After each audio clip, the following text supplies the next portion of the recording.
right, so I'm here to welcome a really great friend. Man, he's done so many amazing things in his fitness career, straight career, uh, and he knows a lot about youth sports, coaching, so much. The challenge himself, he continues to challenge himself, and I thought he'd be the awesome guest to talk about youth sports, youth baseball, because he has two sons. They're pretty awesome, and we're talking about it before the show. Uh, the challenges of parenting, coaching, and helping the little guys be successful in life. So I'd like to introduce the owner of Warriorz Health and Fitness. Warriorz Health Fitness been the same since 2010. Everyone's changing the names around. We stayed the same. And inclusive. We're there for everybody. And none other than Charlie Zamora. We want to talk about youth sports and how are you rated? Yeah, so I guess the topics surrounding most of the people that are going to be doing this are going to be raising or coaching youth athletes, and then primarily it's baseball, correct? Baseball, yeah. Yeah. So I did have an interesting perspective with working with Rowdy Tellez and Derek Hill. So I got both those guys pretty much while they were still in high school. So I've had worked with them. Now, since then, time has passed and they're both married. One's got a kid. The other one will probably have a kid soon. So a lot of times, depending on what team they are, where they are in the country, they'll come back and say hi, but they pretty much have their plans now. But in the beginning parts of their career, one of the most challenging things was creating an opportunity for the session to not only be structured in a way, it was going to allow them to be successful. The overarching goal is just don't hurt them. And I think that's kind of, it sucks, but that's kind of like the overall goal. So there's so many ways you can push an athlete, whether they're young or even as they move into high school or sports, professional sports. But at the end of the day, I think that if we just take this topic and say, where are they going to be the most successful? It's on the field or in the training room, right? You can't be there if you're hurt. So I think every time you're taking a lens when you're developing a training program or working with an athlete, if you could almost leave a little bit in the tank every session in the aspect of lifting, then I think that you're in a place to say. I always tell people, if you want to dump it on a salt bike, dump it on something that's going to be more cardiovascular based to where they can challenge their aerobic system. But pushing the weights really heavy on guys that are playing baseball, it's within a fraction of the benefit of hitting new unrun max versus them failing getting hurt, right? So as long as I talked about being relatively heavy, I'm not against going heavy. I mean, we've done that for a whole time, but I want to go relatively heavy based upon the player and how they're kind of working or looking that day. So let's say we were working off percentages at where I'm at, so it might be different a little bit during. Like when I'm at to come in, I'm more so looking at like body language, how many games did they play this past week? What does their pitch count look like? Pitcher.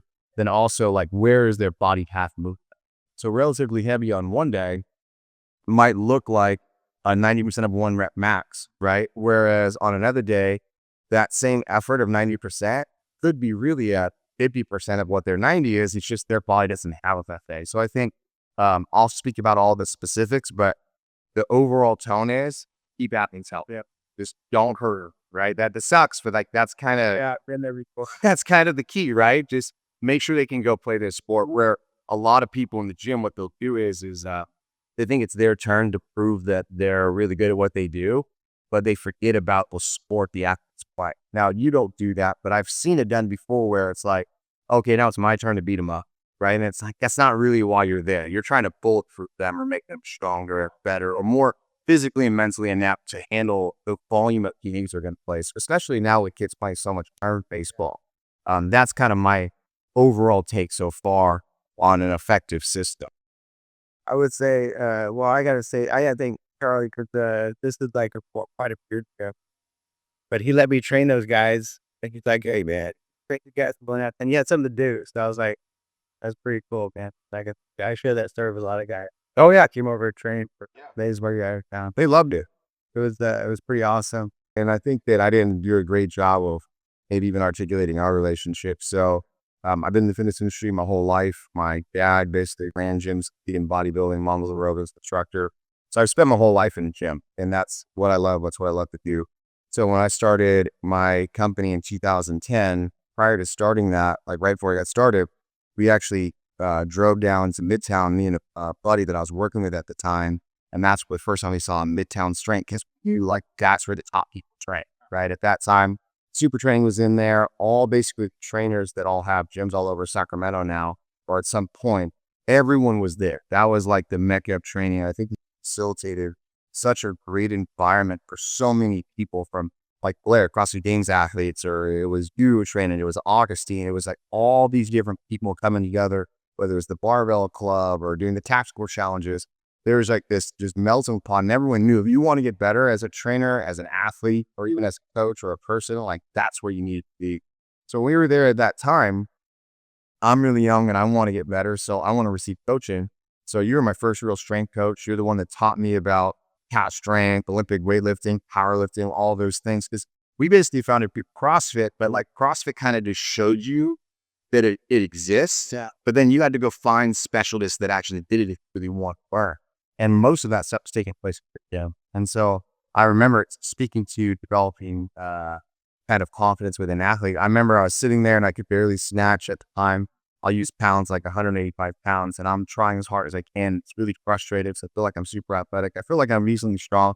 And I have an issue. I remember sitting down on the bench, facing the platforms, and I'll never forget it. You just looked at me one day. You go, "If you trust the process, one day you'll snatch over 300 pounds."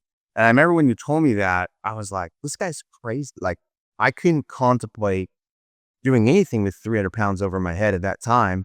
But I was like, but if my coach thinks that I could do it, and, you know, like a brother to me, like that's what would come, I think I could do it. And sure enough, I end up snatching 146, which is like 320 plus pounds. So not only That was wow. was that in the I was in a competition. I was in the nationals.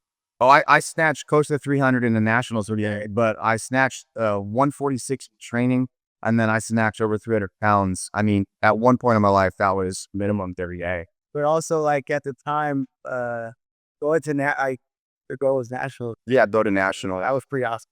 Yeah, I think the big thing, getting back to why that kind of struck me as a memory, is like that is something that you've been doing for a long time, is creating these opportunities for develop confidence through lifting. And if I didn't have you say that, I don't know if I would have actualized that for myself. But you planted that seed, I mean, at a 185, like 115 pounds out, which in weightlifting is a lot to go overhead. And I just couldn't imagine it. And then I believed I could do it. Right. Yeah. So I think for the youth athletes, or even the young athletes, when they're training, weights do create a great opportunity for understanding that the more I move into this resistance of hurt, because physically when you're young, right? So let's say the kid has his body weight movements down, and he's showing that he has good function and motor control over his body. So the big thing is like the athlete at that time, it hurts. And so I have a lot of athletes go, well, it hurts. I said, well, yeah, because you're not strong yet. So there's also like creating this desire of like, hey, when you build some upper traps, when you build some shoulders, when you build some meat on your bones, it's not going to hurt. So they have to learn how to lift, not only under the load of the weight, but under the pain of how it feels, because there's more bone to bar to contact really at that point than there is musculature to bar. Which is, but that's, you learn like, oh, okay, it's going to hurt. Same thing when you're trying to get them to commit to sliding into home plate, right? Like you got to commit to getting there. If not, you're going to be out.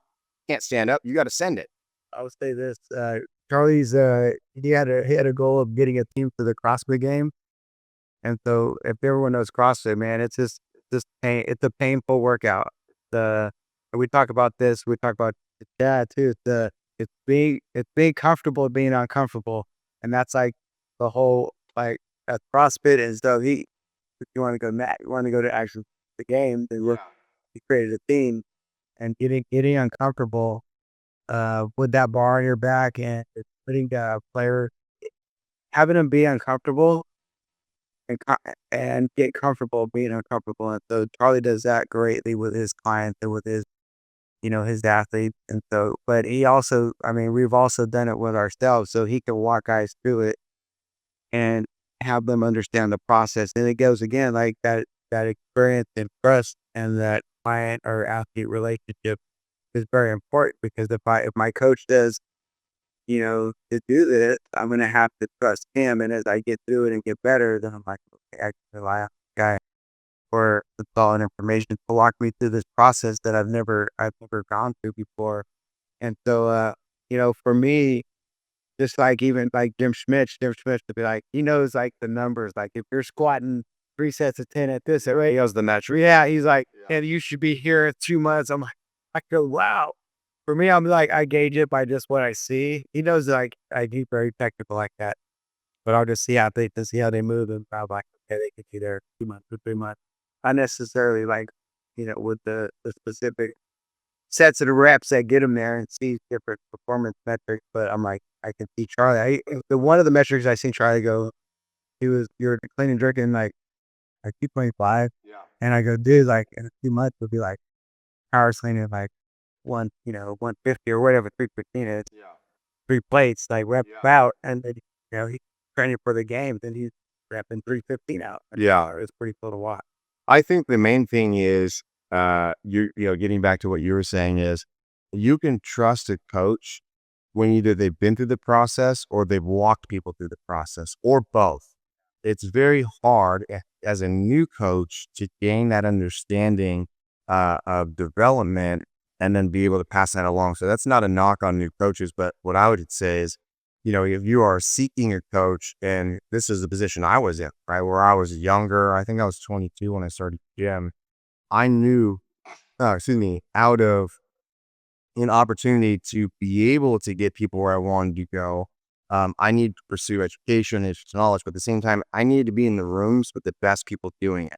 So a lot of times, me spending time with you, spending time with Dave, spending time with Jim, all these great coaches, it was almost by association. I had this network that I could respond to. If I didn't have the answer, then at least I could help or teach my clients. And then what happens is over time, when you put yourself in that environment, then all of a sudden you start to learn it for yourself. And then you get like your variation of how you coach it or use it.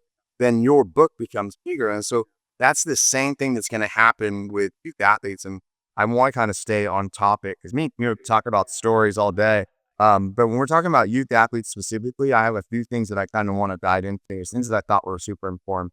One, a youth athlete can be successful on their own, but they'll never be as successful as they could be if they were a part of a program that has everyone bought into the same mentality. And so the key is creating an opportunity for that athlete to be in a culture where they're going to be pushed, but they're also going to be understood. And I think that that's the big key with athletes right now. And people will get upset with me. I was raised a certain way and my style is a little bit different, but I got to remember the kids of today are growing up, communicating with each other via FaceTime, via Call of Duty, they'll call video, playing video games. They're indoors, they're doing these things. But what's crazy is their game IQ is through the roof because they get the games that's like, you could do scenarios. They actually have more opportunity to be on the mental side of the game. But what I've noticed on the physical side is, when I was a kid, I would have to call my friend's house and his mom would probably pick up and I'd say, Mrs. Duvall or, Mrs. Alderson, where we're playing baseball time, King Power or Eric come out and play or whatever. And if the answer was yes, I'd have to jump on my bike, ride to their house and then play. And then if I didn't call over, I'd just ride my bike till I saw where everyone's bikes were at. Then that's where that's where your friends were, right? So we grew up already putting miles in on a bike. We didn't have to have assault bikes. We had real bikes, right? So now in a weird way, there's a lot of coaches out there that are wondering why we can't get this demand out of these kids, or they feel like this generation is soft or sucks. I can understand where they're coming from, but the environment in which they're growing up is very different than the environment we grew up in. So instead of being upset that you think that your kid's not tough enough to handle the mental demands of baseball or physical training, the question is what environment are they living in, right? So if they're living in an environment where most everything is easy for them, how can you expect them to be tough as a coach? So then we need to create artificial opportunities, such as a training room, such as working with a coach, working with a team, and people that understand that, but then can also translate to them the benefit of that, because we intrinsically knew the benefit and received the benefit because it's what we had to do. They don't have to do it. So how are you going to get this grittiness out of a kid when the hardest thing he does is get dropped off at a baseball game with a $500 bat in the Gatorade, right? Like, I was just happy to get a soda after the game and maybe a hot dog, and I was using a team bat, right? Yeah. So That's interesting you said it. It's just different. No, because in the garage we have like 3 hats. We got some people. There's kids that leave their helmet here.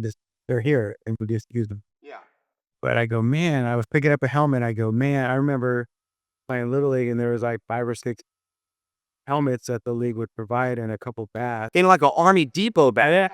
Everyone shared the same helmet, but now everyone has their own bat. Like we use one bat on the team. If it was a good bat, everyone used One of that bat, yeah. And so it was one bat and these helmets that the coach would have to drag around. And I go, man, everyone now has their helmet. Sometimes 2 bats. And I'm not opposed to that. What I'm getting at though is like, but you want the same dog out of that kid that doesn't grow up in the same environment that we had to kind of scrap by. And so that only says, can you make an athlete physically and mentally tougher in today's game? Absolutely. Yeah. So you have to create the environments like where we're at right now. And you have to put them in a training environment where they can develop that mental toughness through their physical training, through their protocols that they're following, make sure they're doing their recovery. But to expect that that's intrinsically going to transfer when there's not a lot of opportunities for them to even get social engagement that's physical, that's kind of crazy to me. And then most of these kids are coming in deconditioned because they're not outside. The only time that they're actually playing is on the field.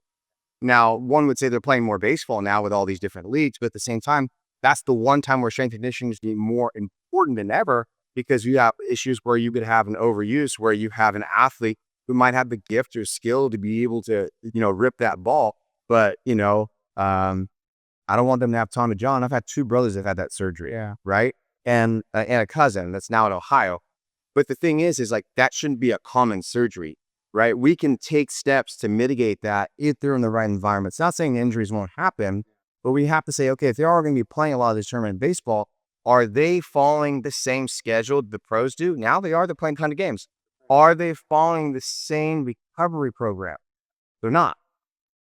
They're going home and playing games. They're not icing, most of them, right? And then we wonder why the kids are breaking down. It's like, well, if you want to run like a pro level team, but you don't want to recover like the pro level team does, then there's going to be an issue, right? That's like taking a car and saying, hey, I want to be a NASCAR, so I'm going to take my Honda Civic and I'm going to pedal to the metal all around town, but I'm never going to have a pit crew that changes the tires or checks the oil pressure or take care of the car. The car doesn't blow up. You can't run the car that hard all the time without the supported crew. So without the strength conditioning component, without the recovery component, without the coaches making sure that they're, if they are getting pitches in, are they the right pitches? Are they getting hacks in? Okay, are they actually developing a skill, or are they just swinging a bat? Right? So every rep's going to count. And I think that's going to be the biggest thing. The other area that I want to speak on that I think that is going to be the most important for parents to hear from me, or even athletes to hear from me, and it's because for work now, I do a lot of contract work. So I work with multiple organizations in law enforcement, fire, first responders, and I actually am in charge of running an academy for the fire department here locally. And I help with getting people ready for academies for law enforcement. The biggest thing that you would want to be able to gift your child, the absolute biggest thing you can gift them, one is telling them you love them. That's number one. Number 2, following that, the kids that figure out how to maintain a schedule, not parents maintaining it from them, the kids that learn how to maintain their schedule, the earlier they can do that, and the earlier they can accept that training early in the morning is the biggest win, the better that athlete will be long term. Wow. Any college you go to wins weights. Oh yeah, they're like, yeah. Wear weights first thing in the morning. So yeah, that's it. That's an hour that's going to be important. Now I know schedules don't work sometimes. Maybe in this room, maybe it's after school or after training. Say that, but that you go to any major college, when does the team train? First thing in the morning. Weights are always in the morning. High school programs, first thing in the morning, right? So then we expect these kids that have their schedules laid out for them. Mom and dad take them everywhere, which is good. They don't know the process but then they get through high school not knowing the process. Then they show up at college and they have a hard time waking up. They have a hard time getting to class. They have a hard time managing themselves. They have a hard time knowing when to eat, hard time doing all those things. Why? They've never had to manage their own schedule. So I think the earlier parents can go side by side with their athlete and help them manage their schedule so they comprehend all the moving pieces, the more effective that child is going to be long-term. I'm saying as early as you can. Like my son, he's going to be 9 in December. In his room, people might think this is overwhelming. There is a giant whiteboard. And from when he wakes up to when he goes to bed, he pretty much knows what he's doing.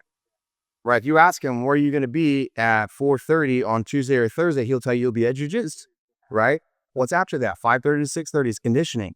On Thursdays, we run back home from the gym, which is 2 miles. People are like, oh, that guy's nuts.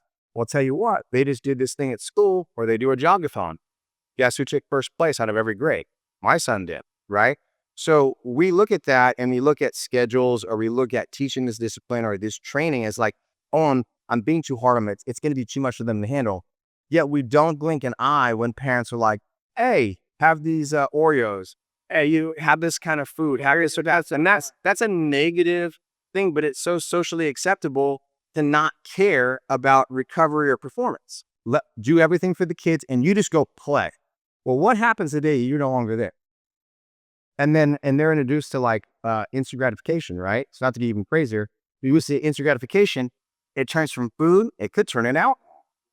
But now they're like, oh no, I want easy stuff. Well, what's the easy thing? They go choose to drink instead of going to practice. Then you have like this whole system that could have been really mitigated from the beginning by just having them learn how to control that. Hey, what type, like I asked a academy class every single morning at the fire department when we have this conversation. I say, hey, you know, in football, they called it building a man before the football game. Hey, build a man, get all your stuff out. Make sure your butt pads there, your leg pads are there. Baseball, hey, make sure your uniform's there. You have your socks, all your stuff. So that when you go to bed, you know in the morning, everything's there. You're not doing that. In the fire department, where are the turnouts for the firefighters? Right next to the injured. Why? Because when they get a call, then you'll be able to get in and go. But they don't have to think, I think my turnouts or what I wear is in the locker room. I think so. No, they already know what's going to happen the next day. One of the best things you can do for a child is the night before they go to bed, you help them start this process early. They lay out their clothes for the next day. Right next to their backpack, right next to their alarm. So when they wake up, they already know what's happening. I'm putting on these clothes. I've already made this decision. They're waking up early. They have all their stuff. They're not wondering where their papers are at. They're not wondering where their backpack's at. We're not, as a family, running around all crazy. It's already been planned the night before. Yeah. So when they wake up, okay, cool. When you wake up, what's the first thing you should do if you're not trained? I'm eating breakfast. Why? I need to start my brain. Okay, then I'm going to look at my schedule. Okay, I got to be at school in like 20 to 30 minutes. Okay, I have some downtime. Maybe at that point I'm catching up on an assignment. Maybe I'm doing free time, whatever it is. But then once they get to school, they know first period, second period, third period, fourth period, fifth period, sixth period, seventh period, right? Baseball. Off of baseball. In here. Skills, drills, weights. Then they have homework. Then they have to go to bed. What's the plan for that? To do it. Oh, is there an assigned time? Well, no, we eat dinner whenever we eat dinner. Well, then I'd have to ask the parent, like, I'm not in your situation, but these children want structure. When they come home, take a shower, get yourself clean, eat then, that's what you want to eat as a family. If you don't eat as a family, that's okay, figure it out. But then they need to know, hey, you have from this time to get your homework. And it's scheduled.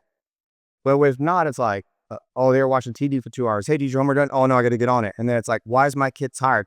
Well, they're staying up till 1 in the morning doing homework. Well, they were done with baseball practice and strength conditioning by 6. It takes them 6 hours to do homework, 4 hours, whatever that time period is to do homework. Oh yeah, it's just a lot. Were they really working on it? Or were they watching TV? Were they on their phone? What were they doing? Well, they need some decompression. They need to be able to relax in their day. Decompression's baseball. That's what you elected to be your fun. Yeah. And if baseball's not fun, you shouldn't be playing. Right? So this is the fun you get to have after school is playing your sport. Right? They don't need to be on the phone. They don't need to be on the TV. Their job when they're a child is to do their homework and get their schoolwork done. Because if you want to keep playing, you have to have grades to play. And if baseball is what you want to do, then do it. And so that comes down to the association of the next step. What's your goal? The child has to know if your goal is to play baseball at the highest level, this is what has to happen. But if you don't want to, then yeah, do whatever you want. Go ahead. You come in and hit when you want to hit, lift when you want to lift. That's interesting. You could do it, but like I'm just telling you what it takes to get to the next level. This is the receipt that needs to be printed out at the end of the register to equal this goal. And if you're telling me and I'm buying these bats and all these bags and we all think we're playing tournament baseball, we're going to go to the next level, but we don't have the next level receipt, we're missing a few items. I'm sorry, when you get to that door, they're going to ask for those things. If you don't have them or haven't been doing them, you're not going to go.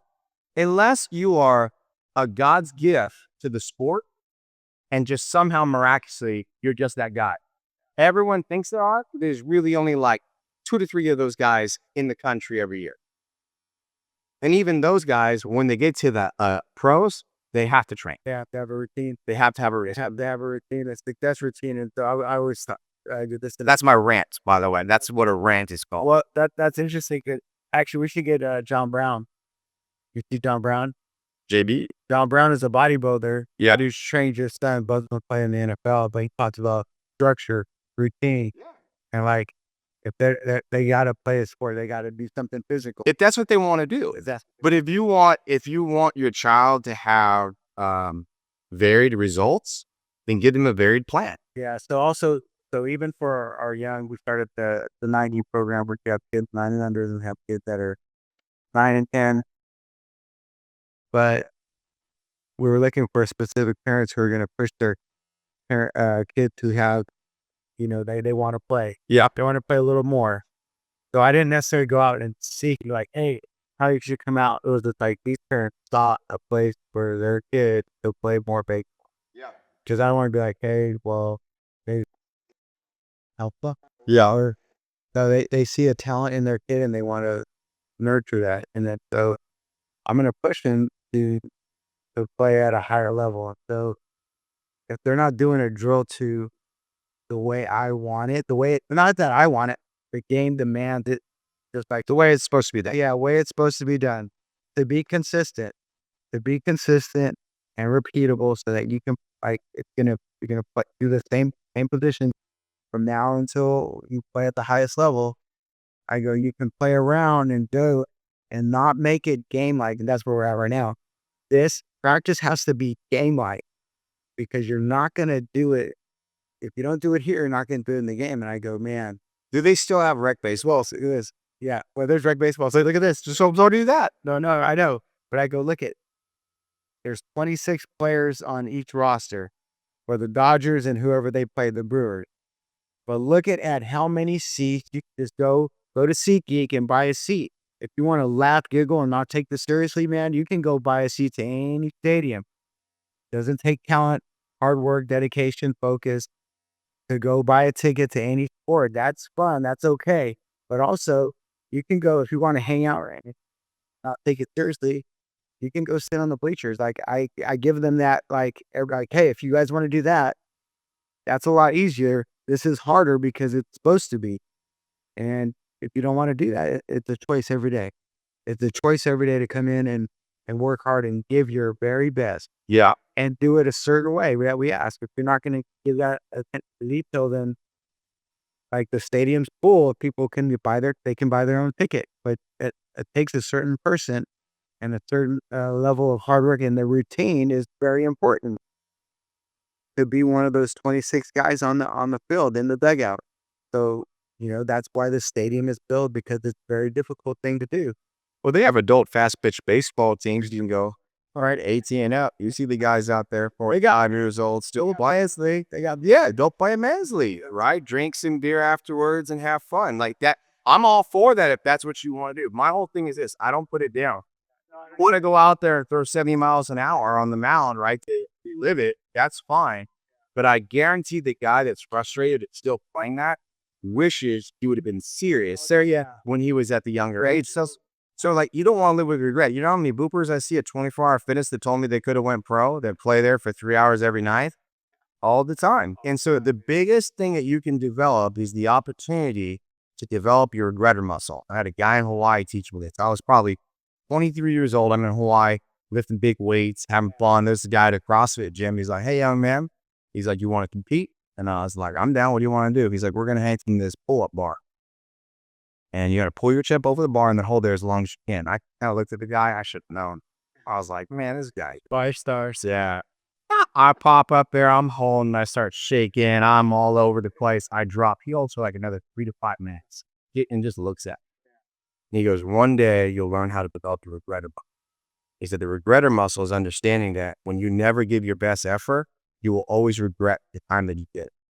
And so I've always thought about that since that day. And what happens with a lot of people, and this could be a father, or this could be a mother, or this could be a significant person in this child's life. It's not to put you down. I have a lot of my own regrets of not taking things seriously when I was young. If I would have known now what I know when I was a kid, you can't say I would have been X, Y, or Z, but I would have had a way better chance of doing the things that I thought I wanted to do. Or I get the most out of it. Or get the most out of the talent. So it all comes back to this. You have to really ask your kid, what do they want to do? So for the kids that want to, excuse my language, dick around and have fun with baseball, there's a whole league for that. It's called rec baseball. Go have fun. Enjoy the game. It's a beautiful game. But if you're saying that we're going to spend thousands of dollars in training, thousands of dollars in travel, thousands of dollars in gear, and you're telling me you want to play at the highest level, and that's what you're telling your coaches, but you're having a rec league attitude, then go play rec. Yeah. You know, use the free helmets and bats that we use.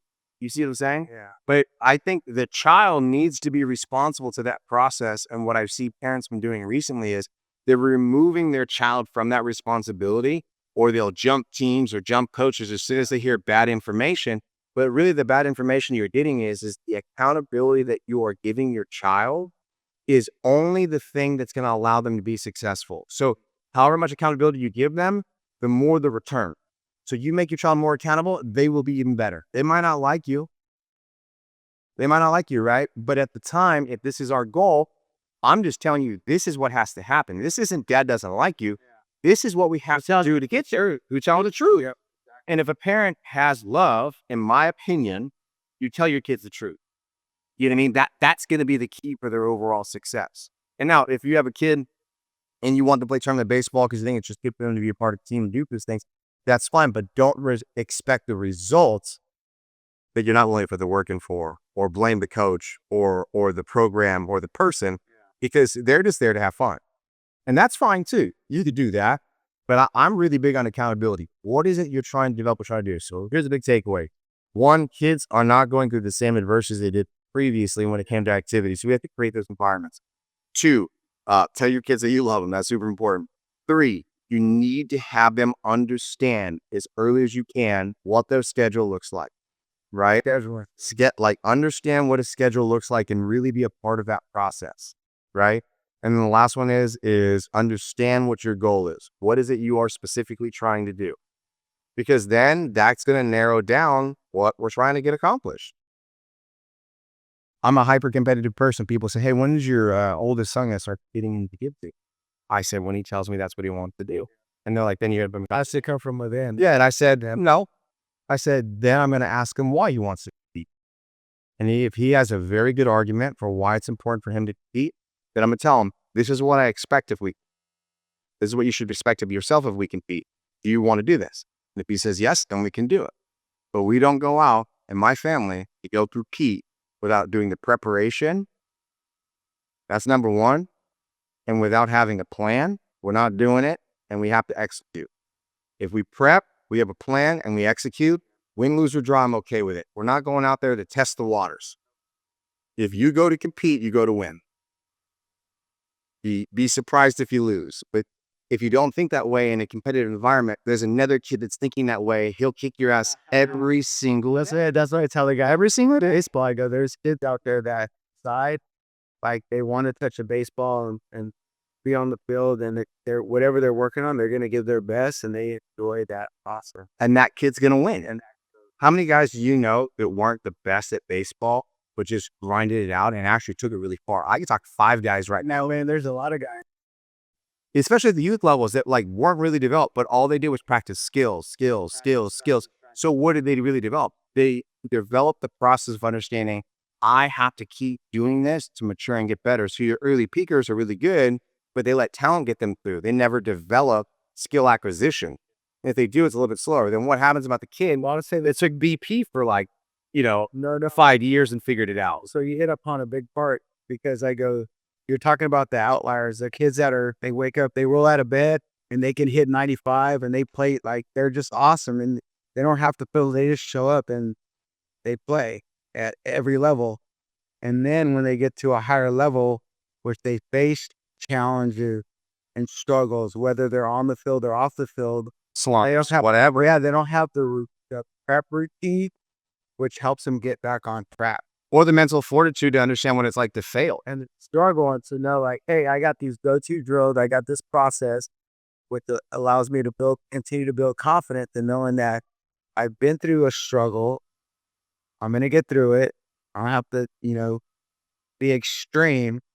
But the schedules and routine that I've seen like professional players where they can't adjust. They can't make the adjustment to pro ball because in pro ball they have to have a schedule and routine Oh, I to get it better. And so the guys, I was talking to Dan Duquette. He was the former general manager of the Red Sox, and when they start putting back, developing a team, he said that the guys struggle that don't have the routines of hitting, lifting, sleeping, eating. They have to have a routine because what happens is if they don't have a routine, then they're kind of just on their own, and that they struggle that they don't have that guide, that structure that guide them to their goal, that the daily things that they must do Yeah, to be successful at a high level. that's the key. That's the takeaway right there. And I think the faster that coaches and parents who make kids a part of that process, it is a learning curve, but the faster that happens, I've only seen it be successful. That is. That's how it works. So, You own time, you own your mind. yeah, that's awesome. So, I get to share like a personal experience, but the younger teams, we have a younger team that are playing against older kids. I'm like, yeah, it's gonna be hard. Baseball is hard already, but if they could see like, hey, these guys want to play and we struggled all year, but we got better. But it teaches us so much. And so I would just say, Tommy, he wants to play shortstop. He was a better like with his hands and feet like a few years ago when he takes ground balls. Now he's get back in the process, but he's playing. But because he's challenging himself and he's playing, I go, look, like he made a couple I go, dude, you got to do the work. So it's basically he's knowing now. He's like, oh wait, I can't just show up. I got to do the work. So instead of me telling him he's actually experienced, I go, dude, like I'm putting guys in that can play shortstop and pick it because we're the whole team's relying on you to fill that ground ball. We just spent the pitcher just worked his butt off to get a ground ball.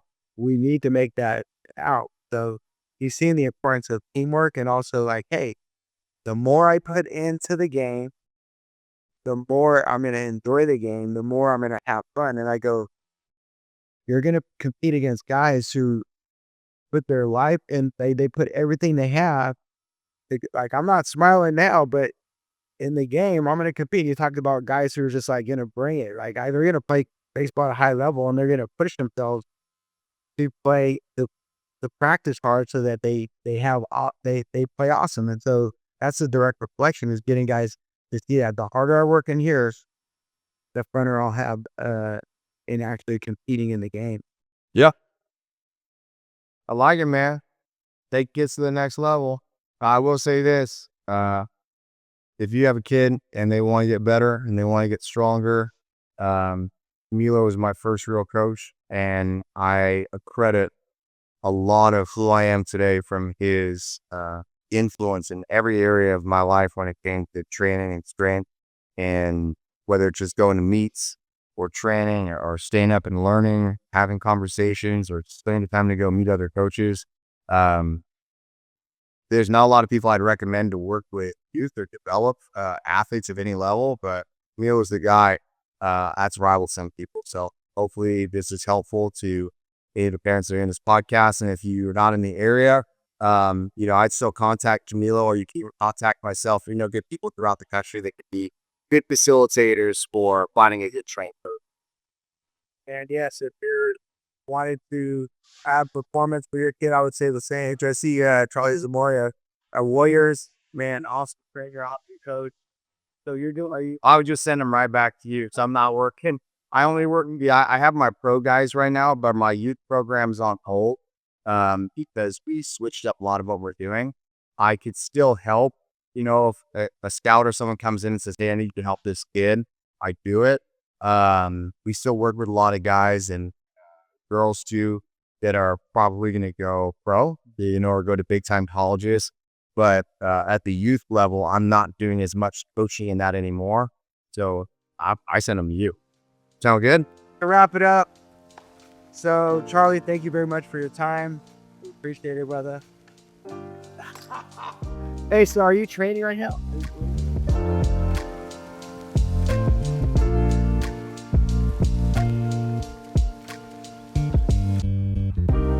A big thank you to Charlie Zamora and Camilo Gutierrez for showing up and sharing what's on their hearts today. Conversations like this are why we started this show. This episode was recorded and edited by your boy Aaron Zaragoza, and I hope you took something valuable from our time together. If you did, we'd love for your support. Please follow, comment, and subscribe to the Youth Baseball Podcast on Apple Podcasts, Spotify, and our YouTube channel. Your follows and feedback help us keep this episode coming and growing. So thanks for tuning in, and until next time, keep swinging with purpose, keep throwing love and discipline into the game, and never forget, it's bigger than baseball.